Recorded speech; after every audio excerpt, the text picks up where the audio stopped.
y el gen C. Como cada uno de estos se llama un cistrón, este mensajero se llama un policistrón. ¿Ven? Entonces, en procariotes eso es muy común, que un mismo mensajero de información para fabricar simultáneamente 3, 5, 6 proteínas, así no la necesiten, las transcribes porque están en una unidad regulatoria llamada operón. No pasa igual en eucariotas. En eucariotas, cada gen es transcrito y procesado individualmente. Está escrito y procesado individualmente. O sea que aquí no podemos hablar de policistrones. Podemos hablar de cistrón porque es un solo gen. Entonces, cada gen se transcribe y se traduce de a uno en uno, no varios como lo hacen los procariotas. Entonces, eso es muy importante que lo tengan claro, porque es una diferencia fundamental en el proceso de transcripción y traducción. Bueno, ¿qué es una molécula de tRNA? Primero que todo, una molécula de RNA es una molécula monocatenaria, es decir, no está formada sino por una sola cadena de RNA. ¿Cuál es su tamaño? Su tamaño oscila entre 75 y 95 nucleótidos. Entre 75 y 95 nucleótidos.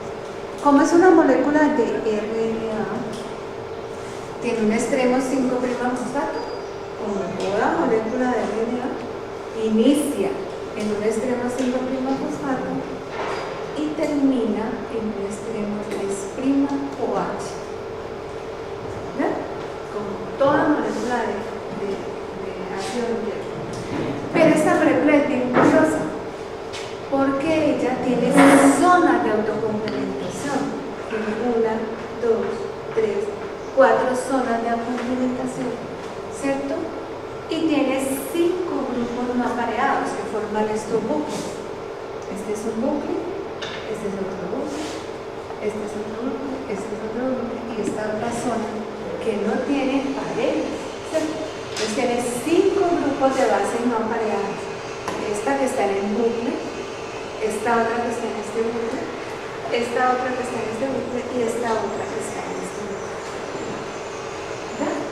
Entonces, es muy importante porque esta molécula tiene, ¿por qué forma esa estructura? Por las zonas de autocomplementación. Entonces, en esas zonas va a haber CG, CG o AT, AT, entonces ellas se forman así para dar esa estructura secundaria. Tiene bases, la mitad de ella dice que está en doble hélice, claro, porque esta es una doble hélice, esta es una doble hélice, esta es una doble hélice, ¿cierto? Y tiene de 7 a 15 bases modificadas. Esta primera que ven aquí, que será con esta T, podemos encontrar timina en una molécula de RNA. Modificada. No, por eso, porque esa T significa timina. Pero ¿cómo se le llamará ahí? Timina sería si fuera una molécula de qué? De ADN. Aquí se llama ribotimidina, claro, porque la base nucleada, que es la timina, está pegada a una ribosa y no a una desoxirribosa. Entonces, esta es una base modificada. Es una ribotimidina que no está sino ahí en la molécula de tRNA. Y ya vamos a ver qué quiere decir ese signo, etcétera, etcétera.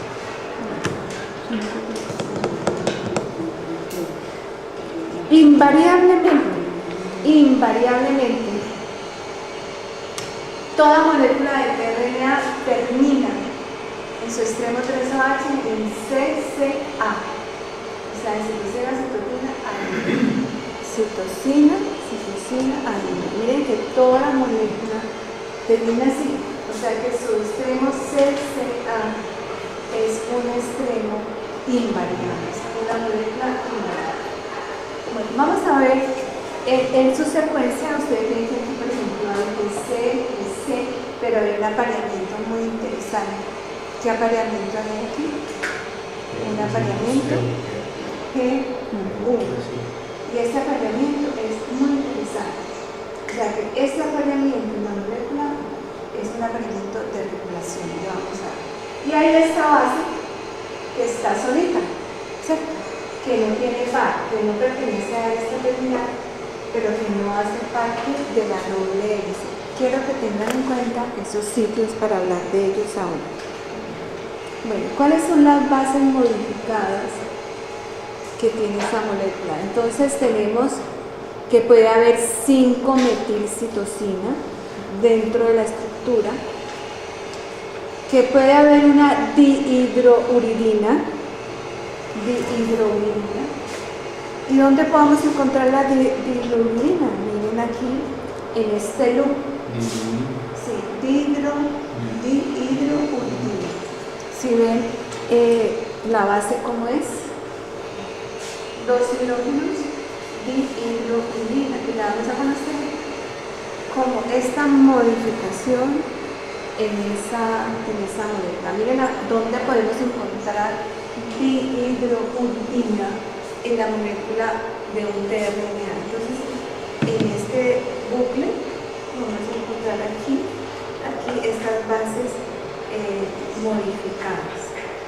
Bueno, ¿qué otra cosa podemos encontrar? Estas son las bases modificadas que podemos encontrar en una molécula de DNA. Estas son las canónicas, estas son las modificadas. 1-metiladenina, 7-metilguanosina, 3-metilcitosina y este signo que significa pseudouracilo.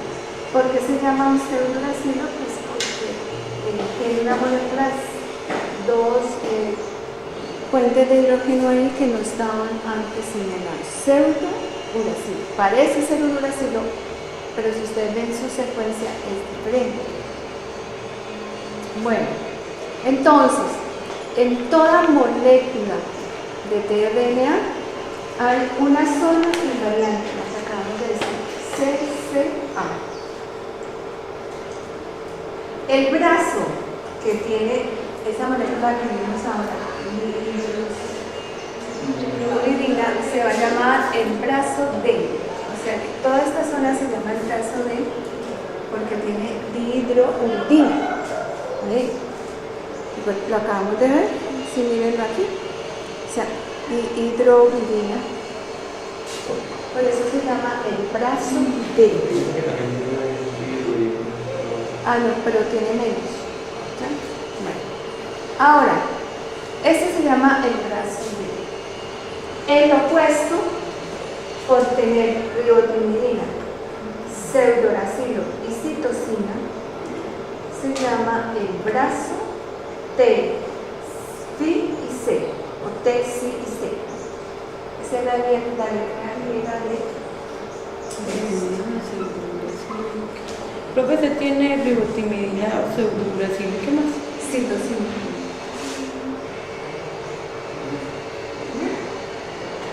Ok, por eso se llama el brazo T, Si y C. Entonces tenemos dos brazos ya descritos y este brazo que le vamos a denominar el brazo aceptor. ¿Por qué se le llama el brazo aceptor? Porque por aquí recibe el aminoácido, por aquí se le pega el aminoácido. Y en la antípoda, o sea, el opuesto, se llama el anticodón. Este se llama el anticodón. ¿Qué es el anticodón? El anticodón, por aquí va a pasar el mensajero, el RNA mensajero, y con bases complementarias a las 3 del anticodón se va a unir su respectivo aminoácido. Eso es lo que vamos a ver enseguida para que me entiendan eso. O sea que el anticodón es complementario al codón. El codón es la palabra de 3 letras que veíamos ayer. Entonces, si en el mensajero dice ¿qué dirá el anticodón? ¿Ah? Entonces en el anticodón dice porque es el complementario. ¿Qué aminoácido me cargará? Me puede cargar fenilalanina. Entonces, dependiendo del codón, de la complementariedad codón-anticodón, es la clase de aminoácido que me va a cargar. ¿Ve? Entonces, por eso es que la molécula es bilingüe, porque por aquí está interpretando el lenguaje de los nucleótidos y dependiendo del lenguaje de los nucleótidos es el aminoácido que ella va a cargar. No puede cargar cualquiera. ¿Sí? Y eso es lo que vamos a ver en todo este tema de clase. ¿Por qué carga ese y no otro? Ok, entonces el anticodón es complementario al codón. ¿Y qué es el codón? La información que está en la molécula. Entonces, ¿qué es lo azulito? Lo azulito quiere decir que va a cualquier paso. Es decir, que entre un tRNA y otro hay bases diferentes. ¿Qué es lo naranja? Lo que nunca va a cambiar. ¿Qué es lo que está como en un púrpura? Lo que puede variar, sí o no es medio variable. ¿Y qué es lo que vamos a describir ahora? Esto, que es lo que algunas veces está presente, otras veces no. Se llama el brazo variable o el brazo este, ¿cierto?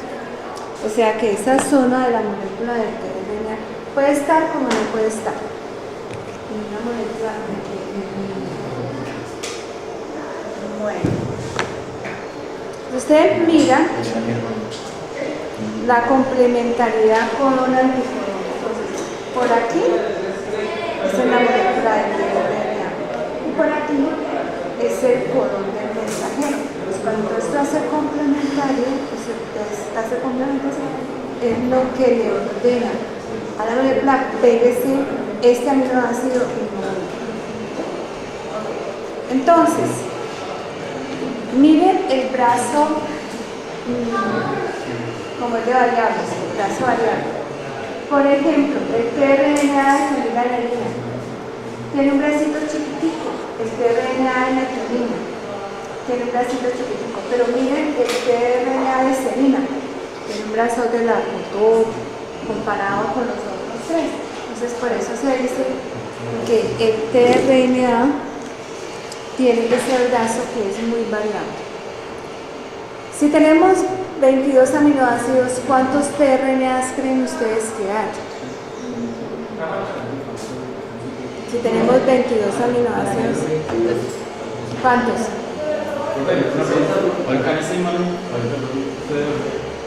Ese es el proceso, y ese sitio que no tiene esa línea, significa que faltan el extremo 5', esa línea. Ah, ya.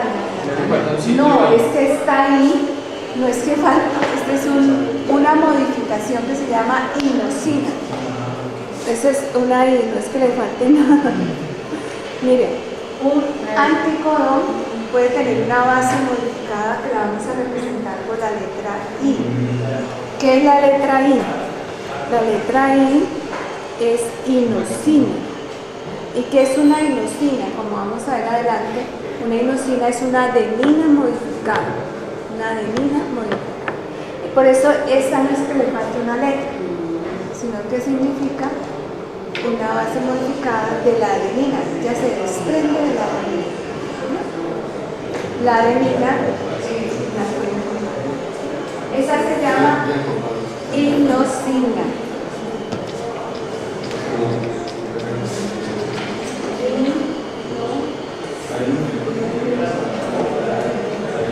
Y se deriva de una adenina.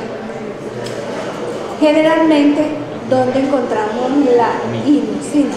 La encontramos en el anticodón. ¿Y en qué parte? Mírenla porque es muy importante dónde la vemos. ¿En el extremo 5 o en el extremo 3? En el 5, prima. Esta es la dirección de la molécula. Realmente la encontramos en el extremo 5. Y si ven la foto que les acabo de mostrar, Mírenla, les traigo 5' de la glucosa. Porque este sitio va a ser muy importante en el mensaje.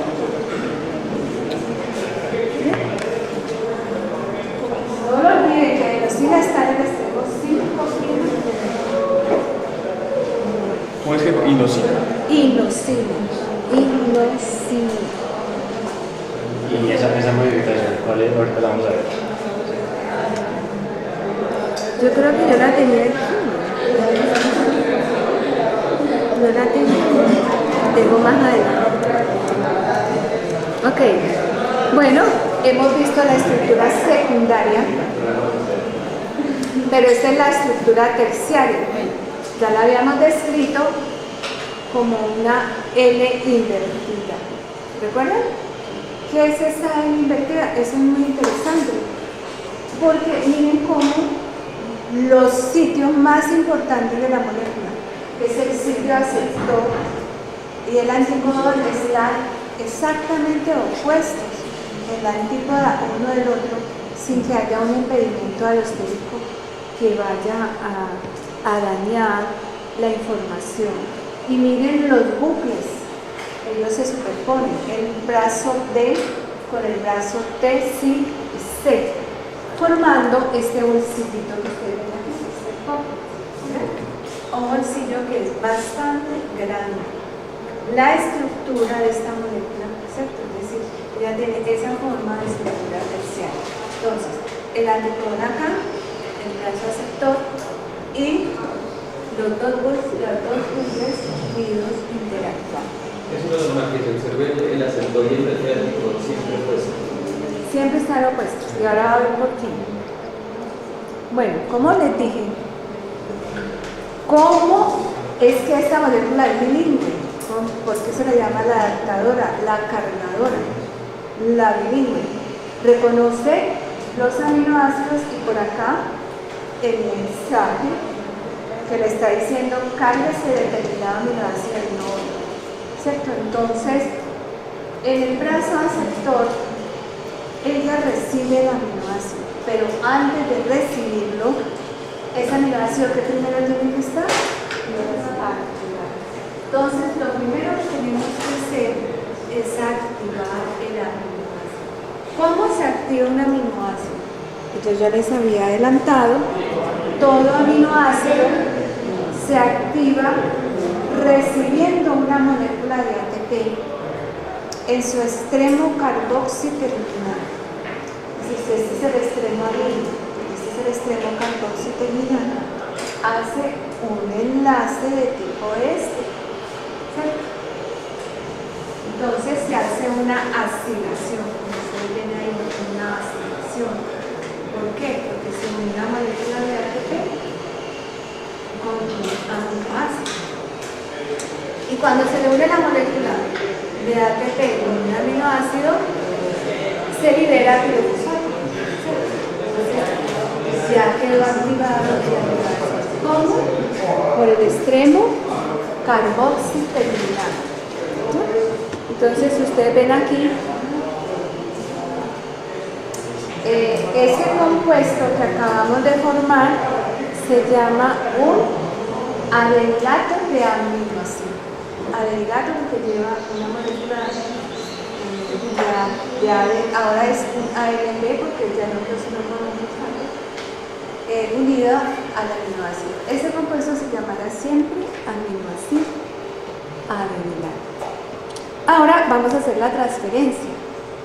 Ahora sí lo vamos a transferir a la molécula del DNA. Profe, una pregunta. Ahorita cuando usted decía que esto se va a llamar siempre adenilato de adenosina, ¿es porque la base es adenosina? No. Aminoácido. Adenilato de aminoácido. Aminoácido. Ah. Eso es una acilación. Adenilato de aminoácido quiere decir el aminoácido unido a una molécula de ATP. Solo que en la unión perdió dos fosfatos como siempre. Pero ahí no importa qué base sea, puede ser adenina y siempre. No, siempre es ATP. Esta siempre es ATP. ¿Qué es lo que va a variar? La base. El aminoácido. La molécula ATP no va a variar. ¿Qué es lo que siempre tenemos que activar? La adenosina. El aminoácido. Si este es ese aminoácido tan sencillo puede ser cualquiera, lisina, Ni lo entenderá. puede ser leucina, lisina, cualquiera. Ese R es el grupo Sí, lateral. pero yo me refiero a acá en la base, o sea, en la base no importa que sea adenina, timina o No, cualquier. señora, cuando yo digo siempre se activa Por el extremo por aceptor. adenilación que está usando. ATP, esa no. No puede ser GTP, no puede ser CTP. Siempre se va a activar por una molécula de ATP. Estamos activando el tRNA. Estamos activando la aminoácido. La activación que se produce después de que lo... No, señor. Ajá. Apenas vamos a empezar. Este primer paso, la activación de la aminoácido. Esto está por fuera del tRNA. No hemos empezado. No lo hemos empezado a cargar todavía. Antes de cargarlo, él tiene que activarse. Es que ahí se me... como que Por eso. La confusión A es ver. que dice que se sintetiza, ¿verdad? Que los problemas... Él va a estar cargado, ¿cierto? Se tiene que cargar aquí, al tRNA. Antes de cargarse, se tiene que asilar. ¿Qué es asilar? Que a ese aminoácido se le una una molécula de ATP. Primer paso, ¿cierto? Ese es el primer paso.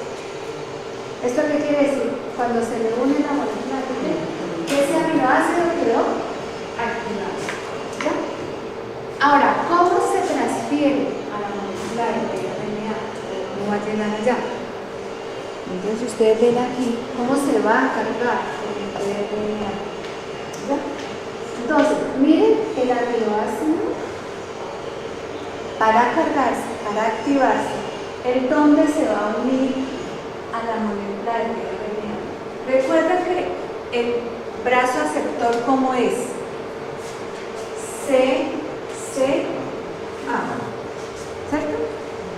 Esa A, o sea, esa adenina que está ahí, tiene un grupo 2OH libre, ¿cierto? Tiene un grupo 2OH libre aquí.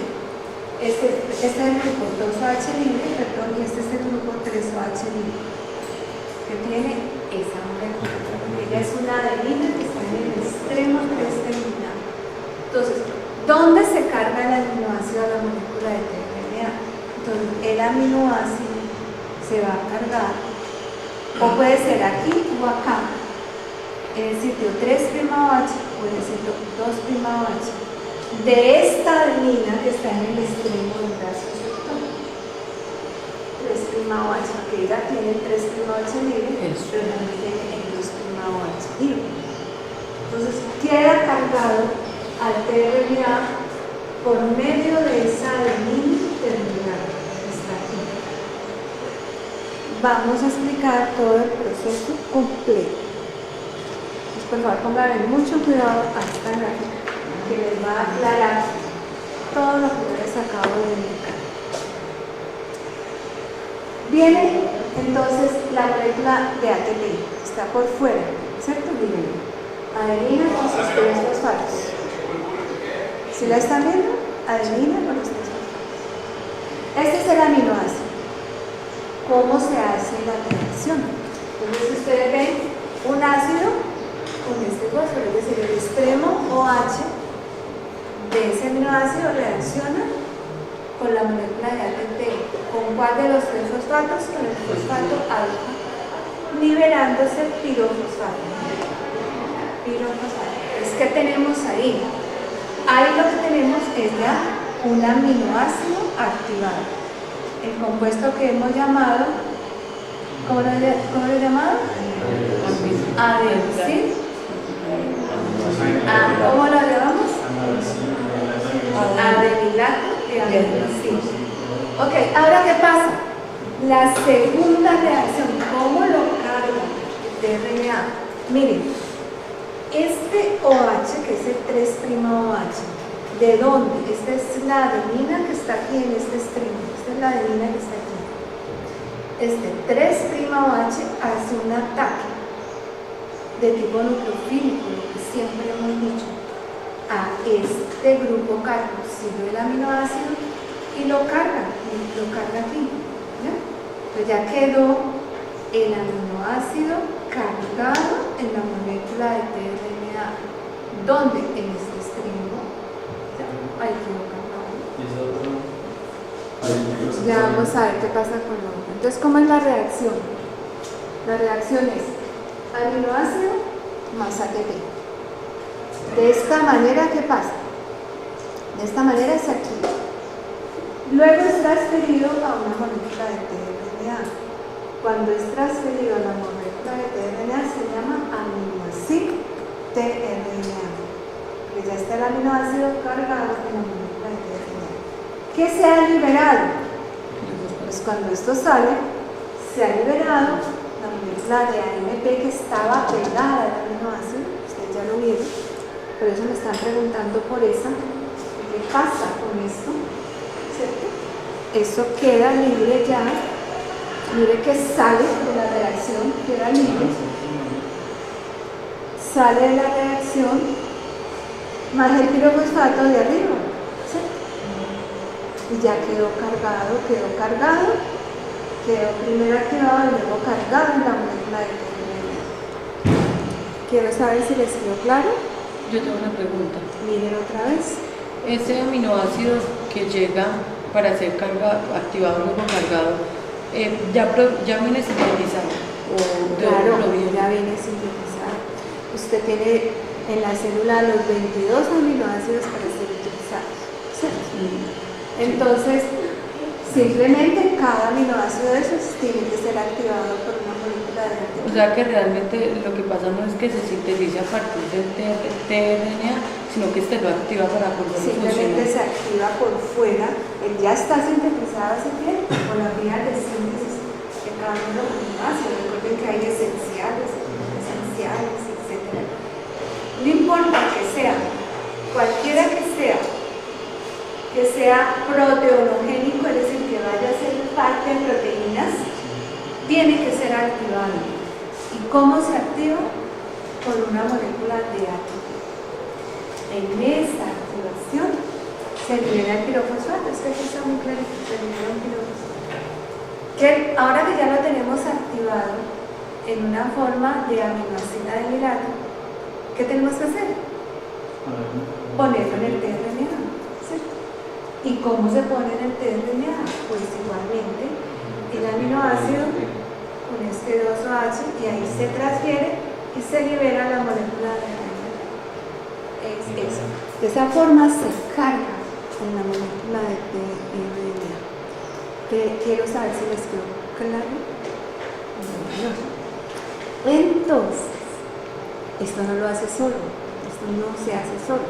Ninguno de los 3 procedimientos se hacen solos. Eso lo hace una enzima que se denomina las aminoácido tRNA sintetasas. O sea que son enzimas específicas que se denominan así, aminoácidos o aminoácidos tRNAs, porque son para todas las RNAs, sintetasas. Este nombre de sintetasas se ha cambiado. Ahora pertenece a la familia de las ligasas. Ahora se les llama aminoácido tRNA ligasa.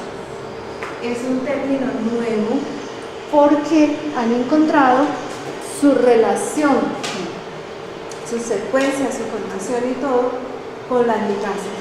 Entonces, el nombre se ha modificado de sintetasas a ligasas. Entonces, mucho cuidado porque en sus libros aún no aparece.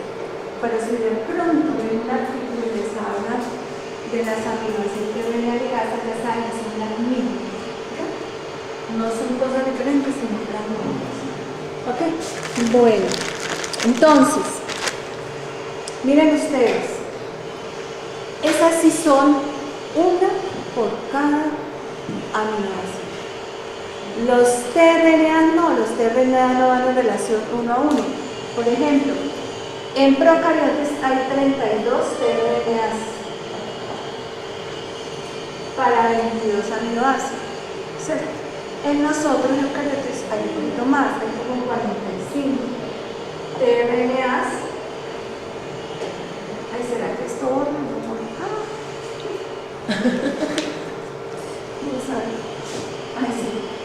que a veces uso del que es imborrable. RNAs no van en relación uno a uno.